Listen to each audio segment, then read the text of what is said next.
এইখিনি মুহূৰ্তত যিটো পৰিৱেশ, সেই পৰিৱেশ আচলতে শব্দৰে ভাষাৰে বুজাব নোৱাৰি। এই মায়া এক জুবিনৰ অনামিকা মায়া। এই অনামিকা মায়াক এইখিনি মুহূৰ্তত সকলো আচ্ছন্ন। মুক্তিৰ ধামলৈ যাব জুবিন গাৰ্গ, আৰু সেইখিনি মুহূৰ্ততো যন্ত্ৰৰ দৰে আগবাঢ়িছে তেওঁৰ অনুৰাগী। যন্ত্ৰৰ দৰে অনুৰাগী আগবাঢ়িছে আৰু এক বিশাল জনসমুদ্ৰ। এই বিশাল জনসমুদ্ৰ তেওঁৰ অনুৰাগীৰ। আমি এই মুহূৰ্তত VIP চকত উপস্থিত হৈছো। কিছু দূৰ আগবাঢ়ি আহিছে, প্ৰায় 800 মিটাৰ আগবাঢ়ি আহিছে। VIP চকত যিটো দৃশ্য এইখিনি মুহূৰ্তত শব্দৰে বৰ্ণাব নোৱাৰি। কেৱল মানুহ মানুহ আৰু মানুহ। আজন্ম শিল্পীগৰাকীয়ে আচলতে তেওঁৰ যিটো খুব চমু জীৱন, সেই চমু জীৱনত তেওঁৰ শিল্পৰে, তেওঁৰ গানেৰে, তেওঁৰ কণ্ঠেৰে মানুহক হৃদয় জিনিৰে আৰু হৃদয় দিনা শিল্পীগৰাকীৰ প্ৰতি শ্ৰদ্ধা নিবেদন কৰি এইদৰে আগবাঢ়িছে সকলো। হয়, এটা কথা ঠিক, যন্ত্ৰৰ দৰে আজি আগবাঢ়িছে। কাৰণ শিল্পীগৰাকীৰ প্ৰতি যি মৰম, সেই মৰম সকলোৰে মনত অটুট আছে। সেই মৰম কেতিয়াও ইংগিৰি নহয়।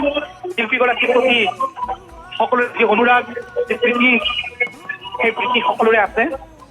গতিকে এনে এক জনসমুদ্ৰৰ অংশীদাৰ হৈ আগবাঢ়িছে সকলো। আমি দেখুৱাইছো, আপোনালোকে আমাৰ টেলিভিশ্যনৰ স্ক্ৰীণত দেখিব যে কিদৰে হিল দৌল ভাগি তেওঁৰ অনুৰাগী ওলাই আহিছে। আপোনালোকে মন কৰিব, এই অনুৰাগীসকল কালি প্ৰায় সন্ধিয়াৰে পৰা এনেদৰে ৰৈ আছে। 12 ঘণ্টা 14 ঘণ্টা তেওঁলোকে এনেদৰে ৰৈ আছে। তেওঁলোকৰ প্ৰিয় শিল্পীগৰাকী, তেওঁলোকৰ মৰমৰ শিল্পীগৰাকী, তেওঁলোকৰ ইয়াৰ আমঠুগৰাকী উভতি আহিব। সকলোৱে প্ৰাৰ্থনা কৰিছিল। সময়ৰ সন্মুখত, দৈৱৰ যি বিধান তাৰ সন্মুখত এই প্ৰাৰ্থনা নৰজিল।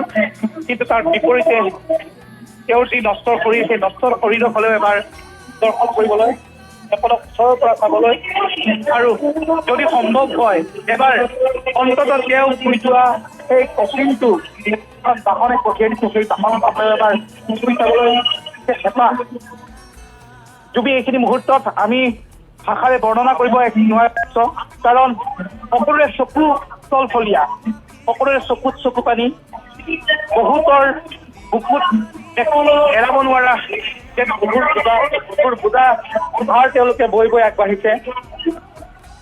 জুবিন গাৰ্গৰ যিসকল অনুৰাগী, তেওঁলোকে এইদৰে এৰাব নোৱাৰা গধুৰ ভাৰ বহন কৰি তেওঁলোকে আগবাঢ়িছে। আৰু আমি সামগ্ৰিকভাৱে পৰিস্থিতি দেখুৱাই আছো। VIP চকৰ যিখন আমাৰ ফ্লাইঅভাৰ, এই ফ্লাইঅভাৰখন অতিক্ৰম কৰিম।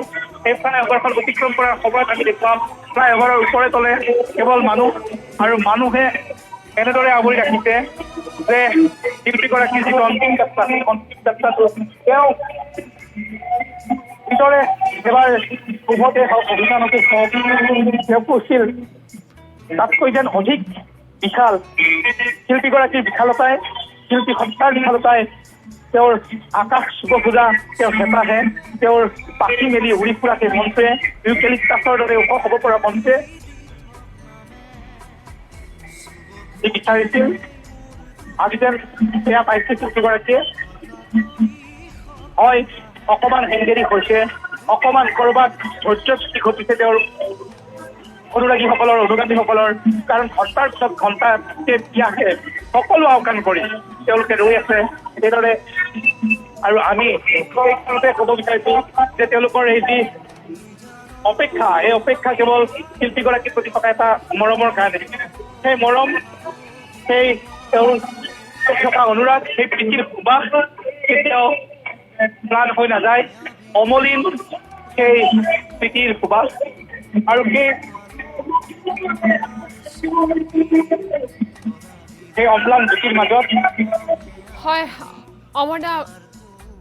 অমৰদা ডেকা, আপোনাৰ ওচৰলৈ আমি পুনৰবাৰ যাম। আৰু সেয়া আমি দৃশ্য আপোনালোকক দেখুৱাইছোঁ। কেৱল মানুহ আৰু মানুহ, জনসমুদ্ৰত পৰিণত হৈছে ৰাজপথ।